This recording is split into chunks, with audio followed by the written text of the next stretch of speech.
The fake HOA cop just pulled a gun on my wife. I stood frozen at my office window, staring in disbelief as some wannabe vigilante in a Golf cart aimed a loaded weapon directly at her face over a neighborhood ID badge.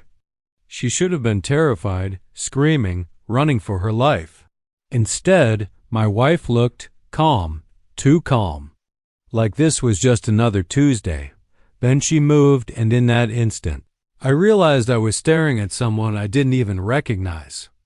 Before I explain what happened, drop a comment below and let me know where you're watching from, because what unfolded next shattered everything. I thought I knew that. My name is Logan Murphy, 39 years old. I design graphics for small businesses out of my home office in Crestwood, Florida, a postcard-perfect suburban community where the biggest drama is usually a trash can left 2 inches over the property line. My wife, Claire, runs fitness classes for executives. Or at least, that's what I thought. We moved here 2 years ago chasing that American dream: quiet streets, white picket fences, no chaos. Naive doesn't even begin to cover it. That Tuesday morning started off like any other. I was finishing up a plumbing company logo when I heard shouting outside. Now shouting in Crestwood is about as rare as snow in July. Naturally, I looked out the window. The sight made me drop my coffee mug straight onto my keyboard. There was Claire standing in her usual jogging gear, totally unbothered, while some man in a tactical vest over a polo shirt screamed in her face, waving a very real gun. The guy was Danny Stone, though I didn't know his name yet. He had on a Bluetooth earpiece, talking like he was Secret Service. His golf cart? Covered in cheap decals that read Crestwood Safety Patrol in Comic Sans, no less. If it wasn't for the weapon, the whole thing would have been laughable. But there was definitely a weapon, and it was definitely aimed at my wife. Danny ranted about residential verification and community safety protocols, barking orders like a mall cop on steroids. Claire, though, wasn't scared. Her eyes locked onto his movements, calculating every detail. Then she asked, calm as ever, "What legal authority gives you the right to demand identification from residents?" That question was all it took for Danny to lose control. His face turned beet red. He shouted about citizens' arrest powers and HOA enforcement authority. Then he made the mistake that changed everything. He waved the gun for emphasis. What happened next lasted 3 seconds, but felt like slow motion. Claire stepped forward, yes, forward, and with one smooth motion, the gun was in her hands. In another heartbeat, Danny was flat on the driveway, his arm twisted painfully behind his back. Then, without even glancing away from him, she field stripped his weapon in seconds, scattering gun parts across the lawn like mechanical confetti. From my office, I stood frozen, coffee dripping off my ruined keyboard. Who the hell had I married? The neighbors were stunned too. Mrs. Patterson stood slack-jawed on her porch like she'd forgotten how to breathe. Bob Martinez, the retired mechanic across the street, nodded approvingly and muttered, "Finally, someone with sense around." Here. Most people just gawked at Claire like they'd never really seen her before. And that's when Jennifer Smith arrived. Jennifer, our HOA president, rolled up in her pristine white SUV with flashers on as if she were responding to a 5-alarm fire. She stepped out with that polished suburban smile that never reached her eyes. Immediately, she launched into apologies, calling Danny's stunt an overzealous training exercise. She even had props, laminated documents, shiny badges, a clipboard. She explained that the HOA had partnered with Crestwood Security Solutions, and Danny was just practicing patrol procedures. When things got out of hand, it was all so smooth, professional, and completely fabricated. Claire released Danny, helping him up with unnerving composure. She handed him the pieces of his own dismantled weapon and said with a smirk, "I think you dropped something." Danny fumbled with the parts, red-faced and humiliated. Jennifer kept reassuring the neighbors it was a harmless misunderstanding. Most nodded along. Though I caught more than a few nervous glances, armed security in a quiet neighborhood wasn't exactly comforting. As the crowd dispersed, I finally stepped outside to check on Claire. She was casually stretching against the mailbox like she'd just finished a workout. "You okay?" I asked. She shrugged. "Danny needs better training." That was it. No shock, no panic. Just a throwaway line that only deepened the pit forming. In my stomach, I wanted to ask where she learned to dismantle a gun like that, but her expression told me this wasn't the time. She kissed me on the cheek, went inside to shower, and left me standing in the driveway surrounded by gun parts, and the realization that I didn't know my wife as well as I thought. The rest of the morning passed in a haze. I couldn't stop replaying what I'd seen. Neighbors whispered in their driveways, side-eyeing our house like Claire might stroll out with nunchucks next. Mrs. Patterson wouldn't stop peeking over her fence. By lunchtime, curiosity got the best of me. I started digging into Danny Stone, and what I uncovered made my blood run cold. This story continues on Listen HOA Stories. Don't forget to subscribe, so you never miss the truth behind these unbelievable neighborhood showdowns. Somehow, an unemployed guy like Danny was cruising around in a shiny new pickup truck and had upgraded to a modern apartment across town. The math didn't add up. Where was he getting the money for these luxuries? That's when I turned my attention to the so-called Crestwood Security Solutions. A quick online search came up empty. No business license. No insurance filings. No state registration. Not even a basic website. It was like this company only existed on Jennifer's carefully prepared paperwork. Then, I found something that made my stomach twist. When I searched the name in quotes, police reports from 3 different Florida cities popped up. Each one mentioned the same fake company connected to HOA security incidents. In every case, residents ended up losing their homes under bizarre circumstances. Suddenly, our neighborhood problem looked like part of something much bigger. Spent the rest of Tuesday digging. With my graphic design background, I know my way around databases, not just Photoshop.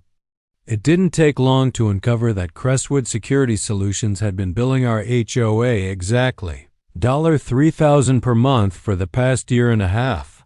That's $54,000 siphoned out of our community funds for services that didn't exist. Our dues were supposed to cover landscaping, minor repairs, and maybe a few hundred a month for legitimate patrols. Instead, Jennifer had pushed through a massive expense no one even knew about. The more I investigated, the uglier it got. 6 months ago, Danny was living in a cramped studio and filing for unemployment. Now he's behind the wheel of a $60,000 truck, lounging in a 2-bedroom apartment with a pool and stockpiling firearms.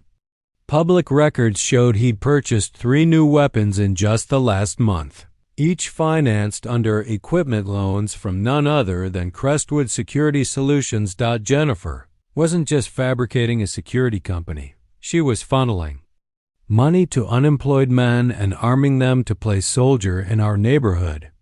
What could possibly go wrong? Just when I thought things couldn't get worse, the mail arrived. Inside a certified envelope addressed to me personally was a $1,000 fine, stamped as a community safety violation. The charges? Harassing authorized personnel, interfering with neighborhood protocols, and my favorite, creating a hostile environment for HOA staff. If I didn't pay in 72 hours, they threatened additional penalties and possible legal action. I sat at the kitchen table staring at the letter, heat rising in my chest. When Claire walked in, I handed it to her, expecting outrage. Maybe a few choice words about Jennifer's power trip. Instead, she read it calmly, sipped her coffee, and said, "She's testing boundaries. It's reconnaissance."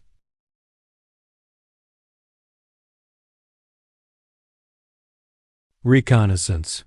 Who even uses that word when talking about HOA disputes? Before I could press her on it, my phone lit up with messages from neighbors. Turns out I wasn't the only one. Everyone who had witnessed the morning's fiasco got hit with their own safety fines. Mrs. Patterson, $300 for encouraging disruptive behavior just by watching from her yard. Bob Martinez, $500 for providing moral support because he nodded when Claire disarmed Danny, even the poor. Mailman got flagged for failing to report suspicious activity while dropping off letters. By the afternoon, the community was splitting apart. Jennifer had called an emergency HOA meeting for that evening, and social media was already on fire. Some of the older residents, frightened by the incident, were actually beginning to argue that armed security might not be such a bad idea. They kept mentioning a string of supposed break-ins reports I'd never once heard about in my 2 years living here. Suspicious, I called around.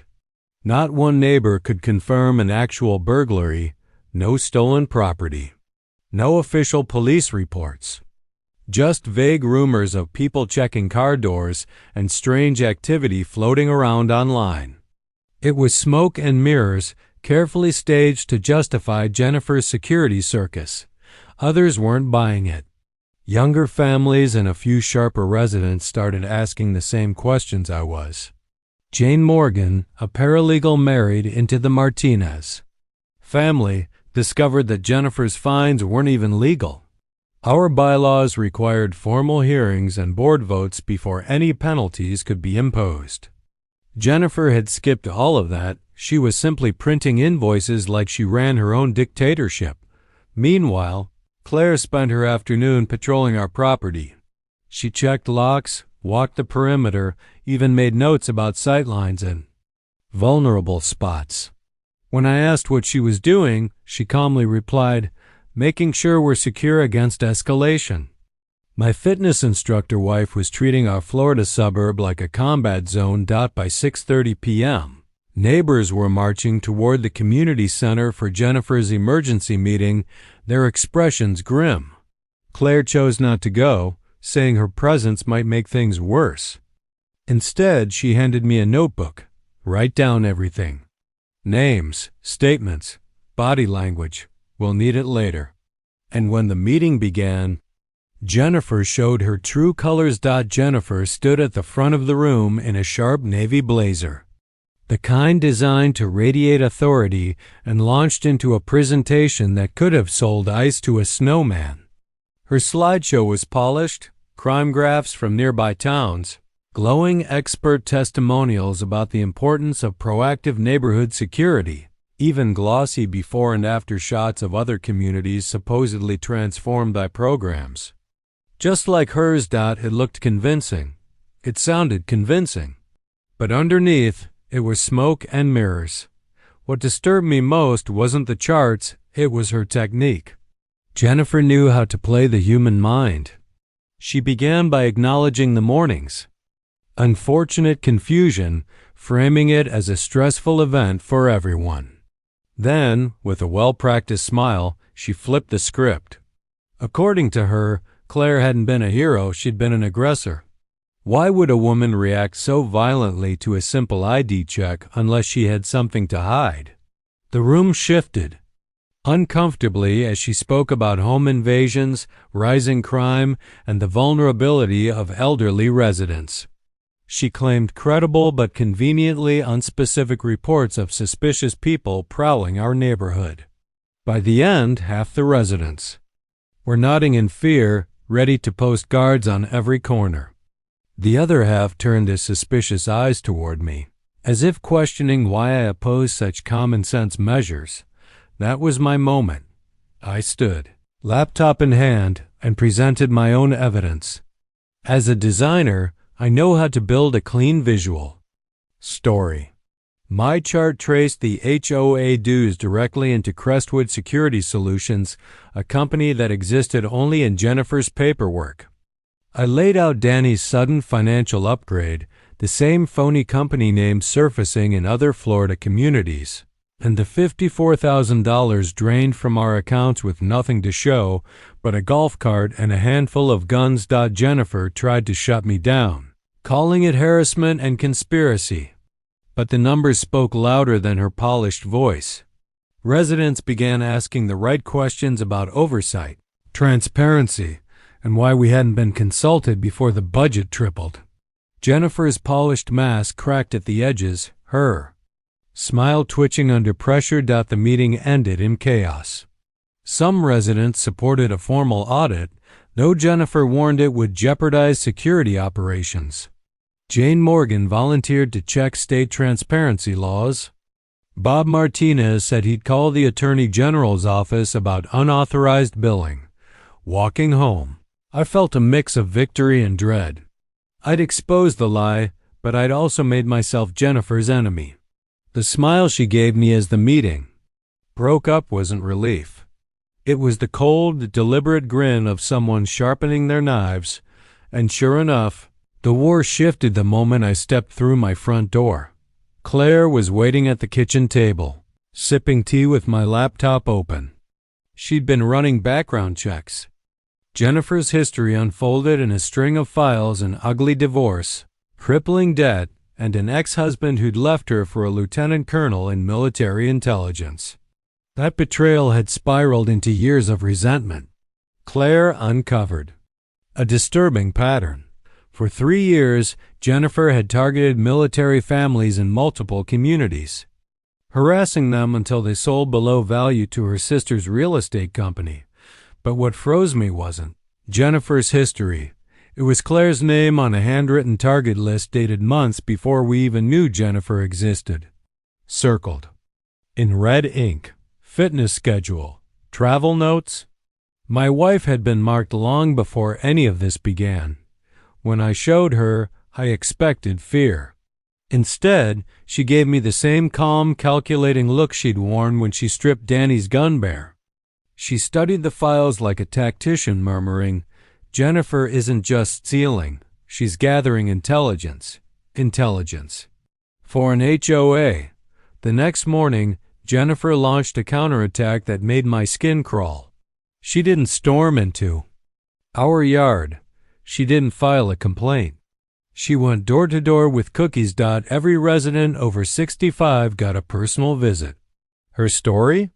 That I was a dangerous troublemaker trying to undermine community safety for my own agenda. By lunchtime, 8 seniors had signed a petition demanding that I stop harassing legitimate security personnel. Neighbors who once waved now crossed the street. Mrs. Patterson wouldn't even look at me. Jennifer had weaponized fear, and I was her target. The isolation strategy worked fast. Attempts to share my evidence were dismissed as intimidation. Even Jane Morgan suddenly became too busy to return calls. Bob's wife intercepted me at their mailbox and suggested politely, but firmly, that I back off. Jennifer's masterpiece came that afternoon. Danny and another man I didn't recognize began conducting wellness checks on elderly residents. Clipboard in hand, they asked leading questions. Have you noticed unusual behavior at the Murphy house? Do you feel safe with their hostility toward community safety? By evening, I was the villain of Jennifer's narrative, a dangerous radical in my own neighborhood. Even my lawn guy mentioned that someone had been asking questions about our family schedule. Our mail carrier walked stiffly, avoiding eye contact. Through it all, Claire remained unnervingly calm. She coached me like a counterintelligence officer, documenting everything, preserving evidence, analyzing which neighbors were truly afraid and which were being manipulated. Her cold logic terrified me almost as much as Jennifer's schemes, and then came the breaking point. My credit card company called, asking me to verify an address change I hadn't requested. Alarm bells rang in my head. A trip to the post office confirmed my worst fear: someone had filed a forwarding request for all our household mail, rerouting it to a P.O. box across town. Jennifer wasn't just smearing my name. She was intercepting my life. She had always warned me to stay calm, to document carefully, to avoid escalation, but nothing could prepare me for Jennifer's next move. Instead of relying solely on gossip and intimidation, she weaponized the courts. Out of nowhere, I was slapped with a restraining order. According to Jennifer's version of events, I was a menace, a stalker harassing HOA leaders, disrupting safety protocols, and terrorizing elderly residents. Her evidence was a gallery of lies. Photos of me taking pictures of Danny's so-called training drills, audio snippets of me asking neighbors questions about HOA finances, and sworn statements from retirees claiming my presence left them feeling unsafe. The judge bought it. With one signature, I was legally silenced, banned from attending HOA meetings, forbidden from speaking about security matters, and ordered to keep my distance from Jennifer and her inner circle. The irony was crushing. I wasn't just cut off from the fight. I was being gagged by the very system I was trying to protect my neighbors from.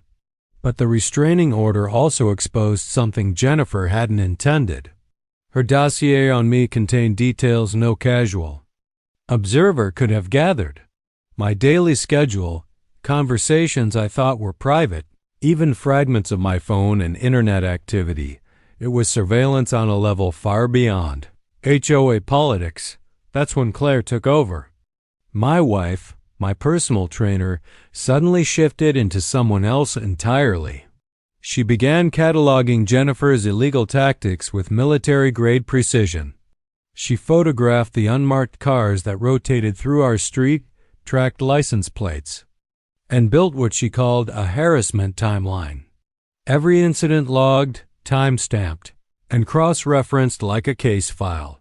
And then came the shock that twisted my stomach. Hidden microphones in our hedges.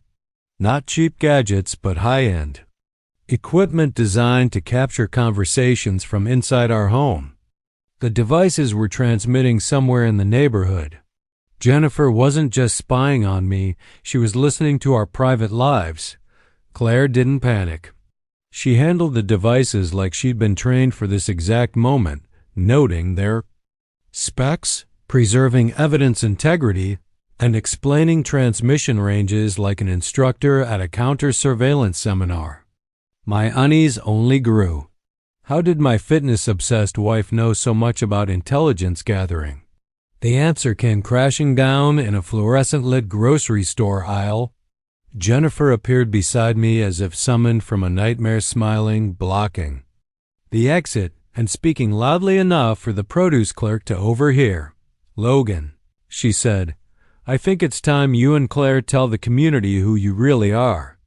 Then came her ultimatum: 48 hours to make Claire reveal her true background, or Jennifer would announce to everyone that we were covert agents infiltrating the neighborhood under false pretenses. And to prove she wasn't bluffing, she dropped a manila folder onto the floor. Photographs spilled across the linoleum.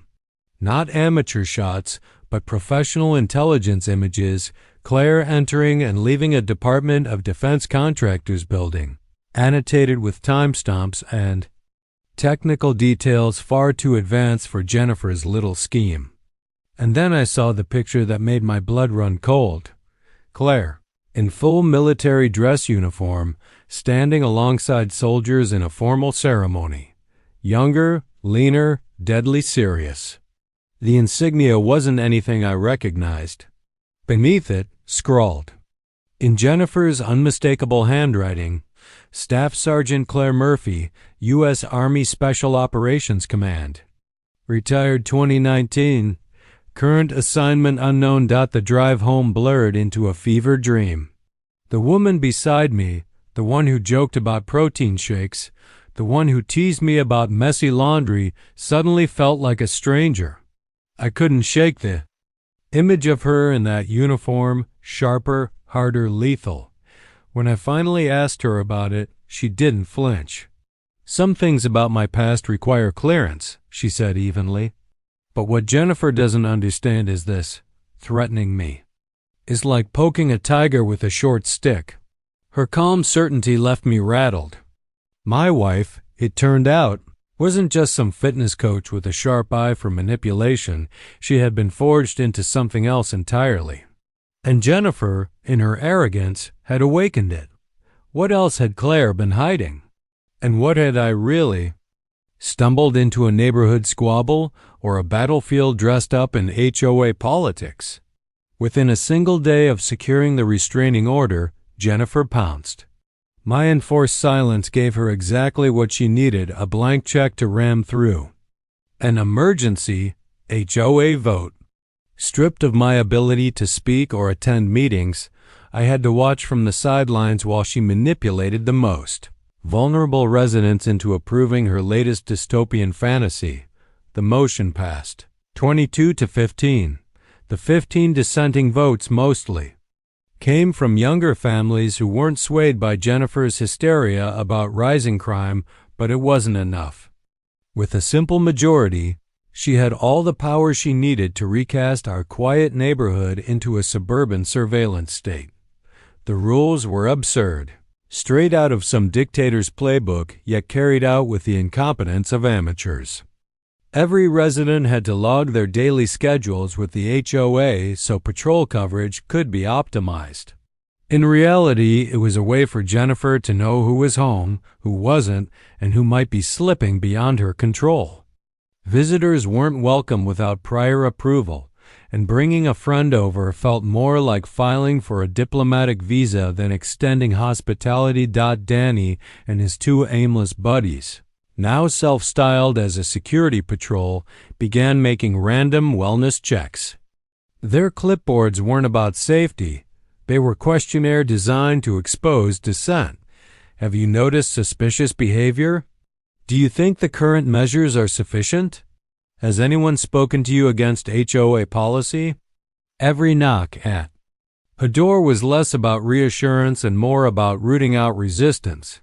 Jennifer's crowning achievement, though, was the legal trap she'd woven around me.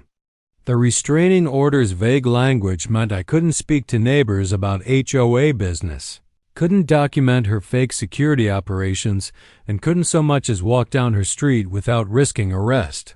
Her network was poised to catch me in even the slightest misstep. I'd see her operatives snapping photos when I grabbed the mail, scribbling notes as I walked the dog, or logging every visitor to our home. The message was unmistakable. One mistake and we'll bury you under the law. Claire refused to be cowed. She launched what she called evidence protocols, photographing every intrusion, every unauthorized search, every time Danny's goons exceeded their supposed authority. Her methods weren't the slapdash notes of an anxious spouse. They were meticulous, legal-grade records, the kind of documentation you'd expect from a trained investigator. And the equipment she used wasn't something you'd pick up at best. Buy telephoto lenses sharp enough to catch plates from hundreds of yards, audio recorders capable of isolating voices through ambient noise, even software that enhanced images far beyond consumer capability. When I pressed her about it, she brushed it off with the same line about corporate security risk assessments. But I knew there was more. Then came the discovery that chilled me to the bone. Jennifer wasn't just snooping on our property. She had my phone records, internet logs, and banking statements. Detailed, current, and far too comprehensive to have been gathered through public channels. She wasn't working alone. Someone with deep access, telecom, financial networks, intelligence, databases was feeding her information. Our HOA drama wasn't just neighborhood politics anymore. It had ties to something bigger, darker, and more dangerous. The break came from an unlikely source, Danny himself. One evening, emboldened by booze and arrogance, he cornered Claire at the grocery store. What he didn't know was that she'd started carrying a recorder. His slurred words spilled everything. Jennifer had marked us long before the gun incident, building her case to brand us as criminals, terrorists, even and have us removed permanently. Worse, he bragged that Jennifer had friends in high places, Contacts in law enforcement and federal agencies who could erase problems that didn't bend to legal pressure. The implication was clear. If intimidation and restraining orders failed, we were next on a much more permanent list. The most chilling part of Danny's drunken confession wasn't his threats. It was the casual way he referenced other military families Jennifer had already dealt with in past neighborhoods. He named names, addresses, and outcomes as if reading from a ledger. This wasn't just HOA corruption or a suburban power trip. Jennifer had been systematically identifying, isolating, and targeting military veterans and their families. Worse, Danny revealed she kept detailed dossiers on service members across Central Florida deployment schedules, clearance levels, even operational assignments. Information that should have been locked behind classified walls. How had a suburban HOA president gained access to military intelligence, and what did she plan to do with it? For the first time since this nightmare began, Claire's composure cracked. The calm mask she always wore slipped, and for a flash, I saw the soldier beneath the fitness coach. Reviewing the recording, she muttered, almost with satisfaction, "This is enough to bury her. These are federal crimes."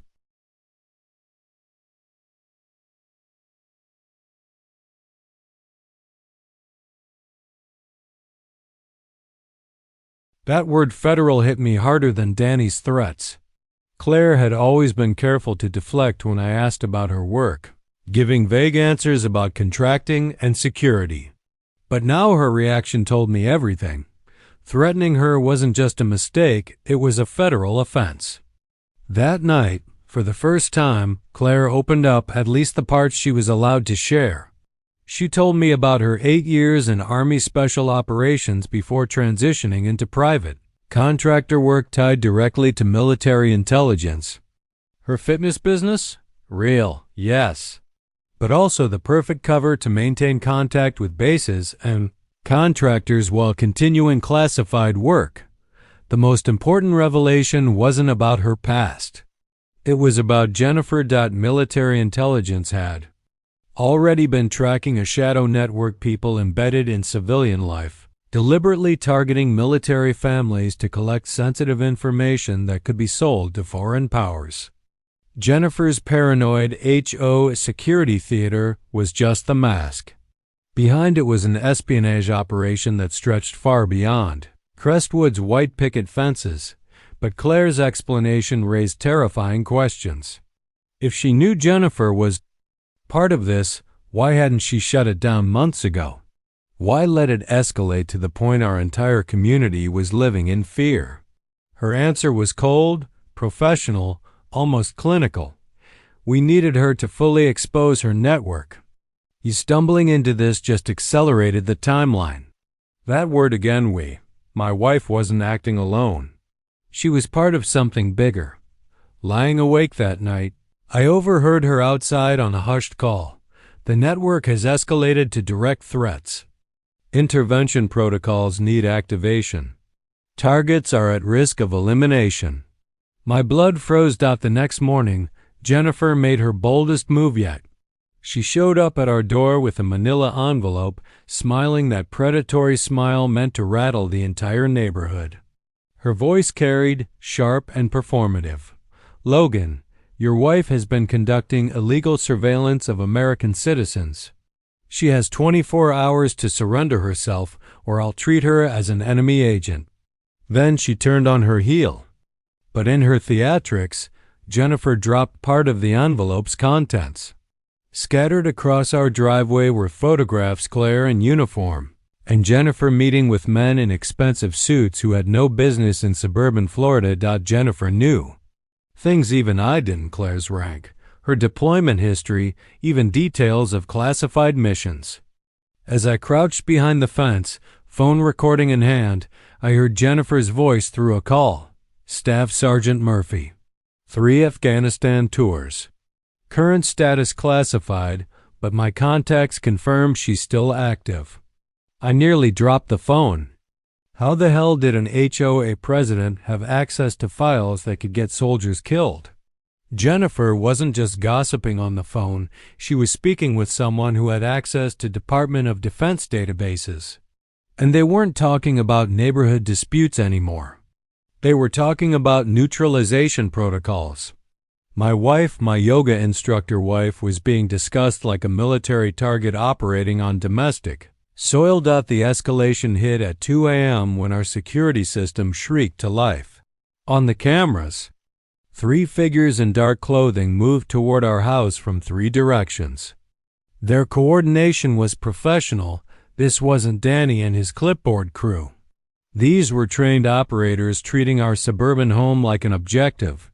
Before I could even wake Claire, she was already pulling gear from hidden compartments I didn't even know existed in our bedroom furniture. She shoved a phone into my hand. "Call 911. Tell them it's a home invasion. Then go to the safe room and don't come out until I get you." Safe room? We had a safe room?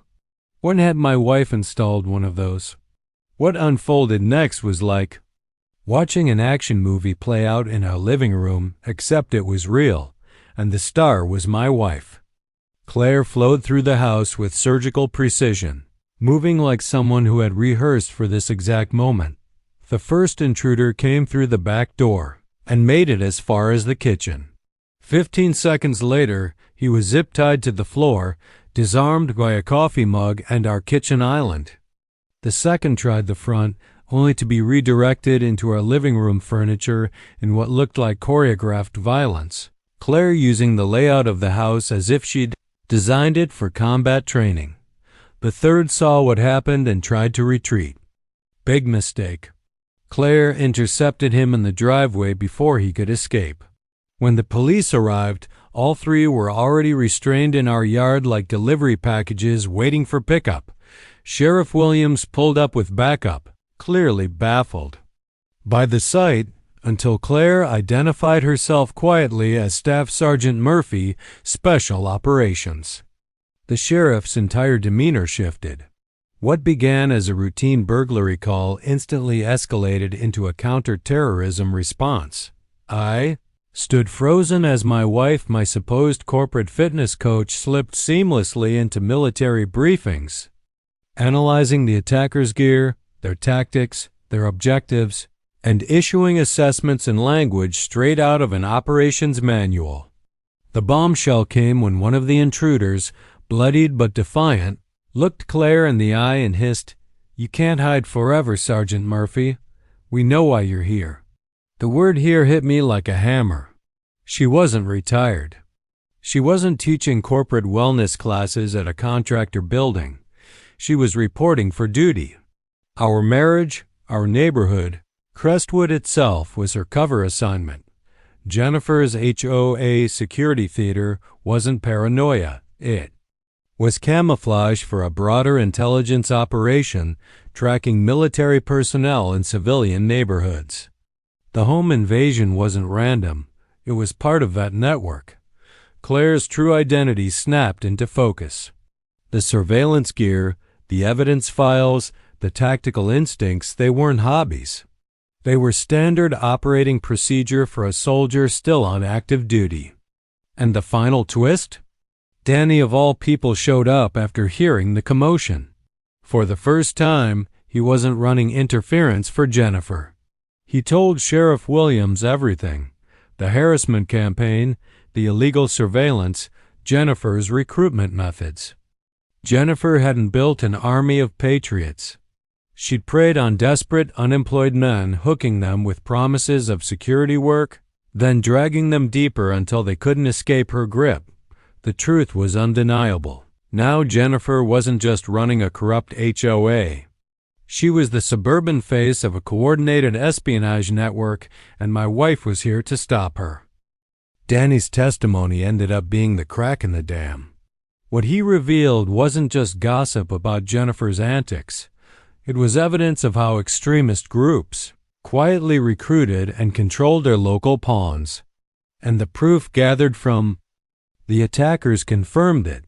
Encrypted radios linking to coordination hubs in other states, weapons funneled through the same shell companies Jennifer used, and files mapping out a systematic campaign against military families across the Southeast. By dawn, our quiet neighborhood looked like a movie set swarming with federal agents. Black SUVs lined the streets, tactical teams combed yards, and evidence vans hummed under floodlights. The FBI's counterterrorism task force wasn't treating this as neighborhood drama anymore. This was a domestic security threat.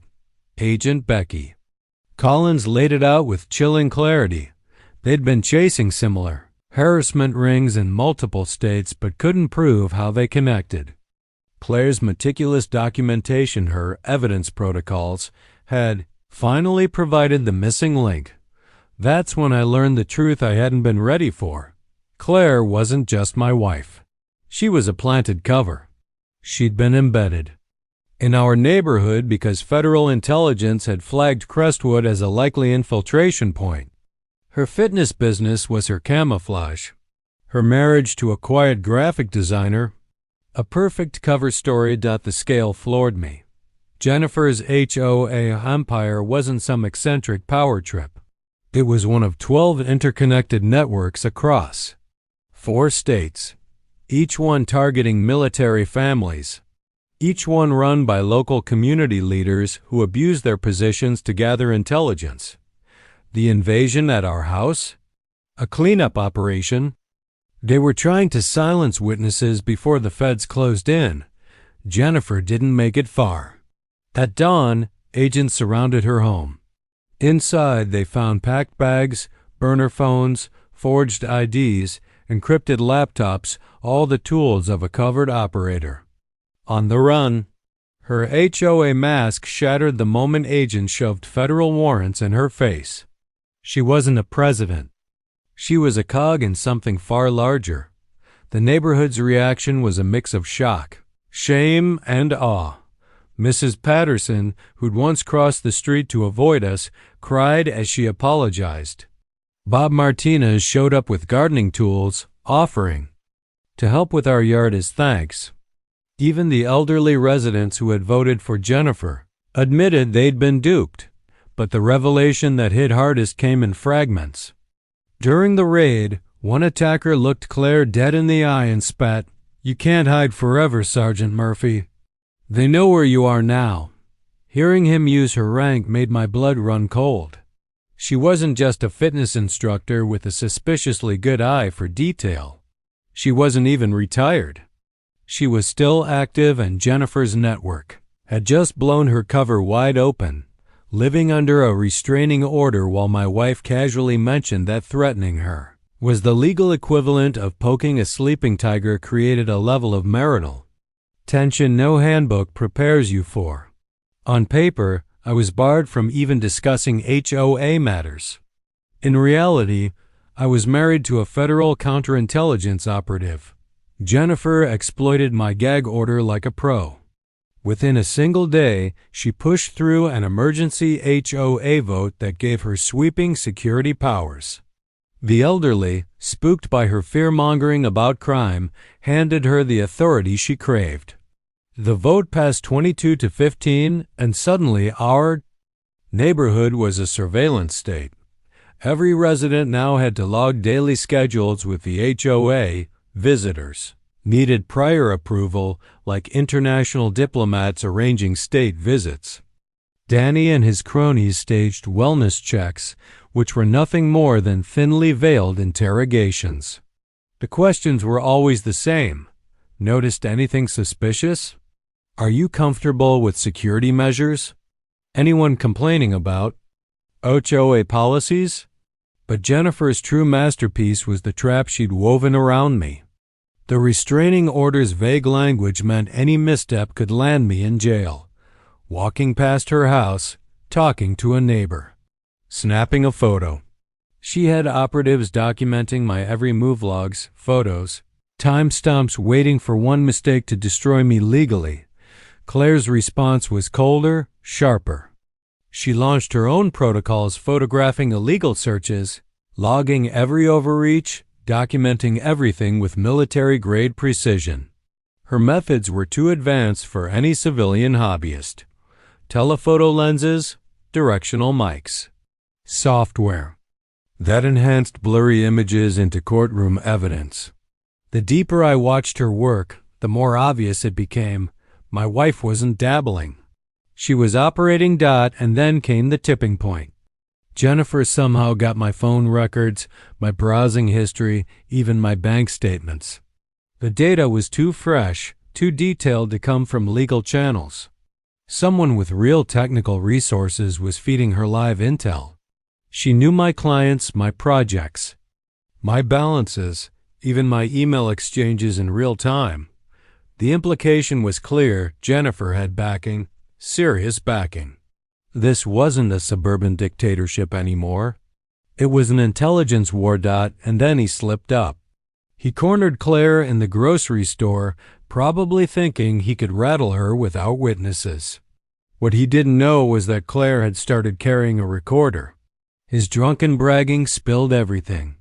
Jennifer had targeted Claire long before.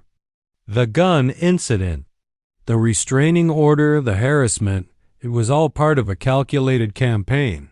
What Danny didn't realize was that in trying to intimidate Claire, he'd just given her the one thing she needed most: undeniable evidence that Jennifer's HOA wasn't local politics.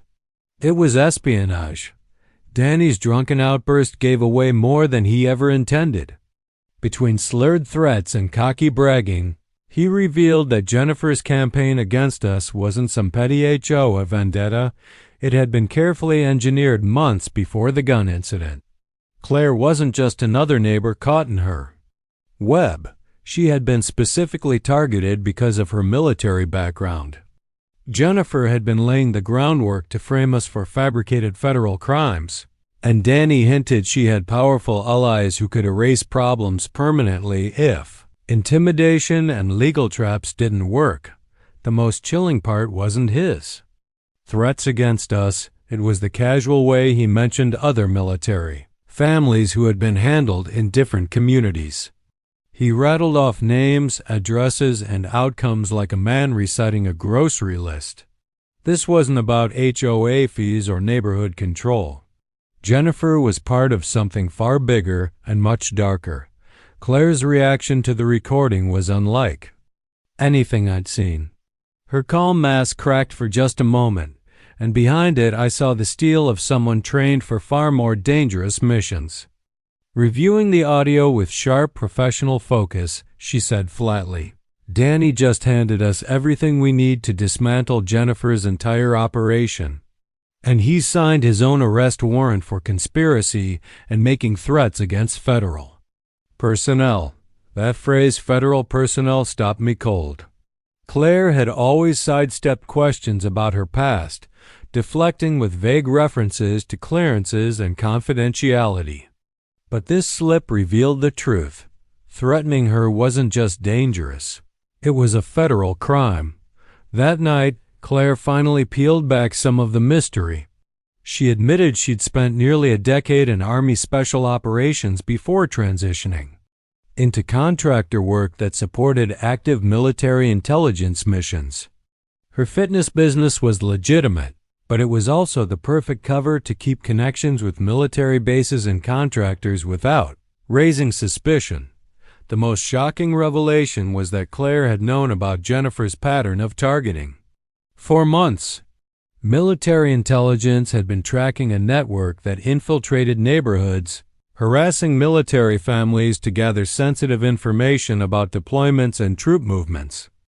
Jennifer's HO, a security theater, was nothing more than a mask for espionage. When I asked why she hadn't stopped Jennifer sooner, her answer was chilling in its detachment. We needed her to expose her full network before we could shut it down. Your investigation sped up the timeline, forcing us to intervene earlier. The "we" in that sentence hit me harder than anything else. My wife wasn't just a veteran. She was actively working with federal agencies to dismantle a domestic espionage operation. Our marriage, our move to Crestwood, none of it had been random. That night, lying awake, I overheard her on a hushed phone call outside. Words like immediate intervention protocols and elimination threats cut through the dark. By dawn, Jennifer made her boldest move yet. She marched up to our front door with a manila envelope, her voice loud enough for the whole block. "Logan, I have proof your wife's been conducting illegal surveillance of American citizens. She has 24 hours to surrender, or I'll treat her as an enemy agent." But as Jennifer strutted away, papers spilled from the envelope. One glance told me the truth. She had access to classified information about my wife. Secrets even I had never been told. A year later, Jennifer Smith was no longer the queen of the cul-de-sac. She was an inmate, serving a 15-year sentence for domestic terrorism, conspiracy, and enough additional charges to fill a legal dictionary. Crestwood, once fractured by paranoia and fear, had become something no one thought possible, a model community. Neighbors who barely waved before now shared meals, watched each other's kids, and rebuilt the trust Jennifer had poisoned. Under Bob Martinez's leadership, the HOA transformed into a beacon of transparency. Every financial record was posted online within 24 hours, every decision made by community vote. A plaque in the clubhouse carried the new motto, "Serve the community, not ourselves." Even Danny, the neighborhood bully turned pawn, found redemption. After 2 years of court-ordered service with veterans organizations, he discovered purpose as a counselor, warning others about the very extremist traps he once fell into. As for Claire, official recognition came quietly, buried under layers of classification. But I knew enough to understand. She'd been awarded one of the highest civilian honors for intelligence work that saved lives and protected national security. More importantly, she'd earned the chance to continue her mission while staying here at home, without the shadows of false covers or dangerous secrets between us. Our story had started as a nightmare of HOA, politics, and neighborly betrayals. It ended as proof that sometimes the person sleeping beside you carries not just the weight of a marriage, but the burden of protecting an entire nation. And if you've stayed with me through this journey, don't forget, there are more true, gripping neighborhood stories waiting for you here on Listen HOA Stories. Subscribe, because the next chapter might be even darker than this one. My small consulting venture, which began as a way to untangle Jennifer's crooked HOA bookkeeping, had turned into something far bigger than I ever imagined. Federal investigators referred me to more than 50 neighborhoods across the Southeast that had experienced similar infiltration attempts. The techniques I'd developed for spotting fraud and exposing manipulation became case studies for community workshops. Who knew graphic design skills could translate so naturally into building forensic charts, financial trails, and evidence packages? The ripple effect was massive. Lawmakers took notice, leading to stronger oversight of HOAs nationwide. The Crestwood Community Protection Act was introduced with bipartisan support, requiring background checks for private security firms in residential areas and mandating full transparency for HOA security budgets. For once, suburban chaos had sparked real federal reform. Jennifer's downfall became part of the largest domestic terrorism prosecution in Florida's history. Evidence from Crestwood connected 37 operatives across 4 states, and international ties uncovered during the investigation even led to diplomatic sanctions against countries secretly funneling money to extremist networks.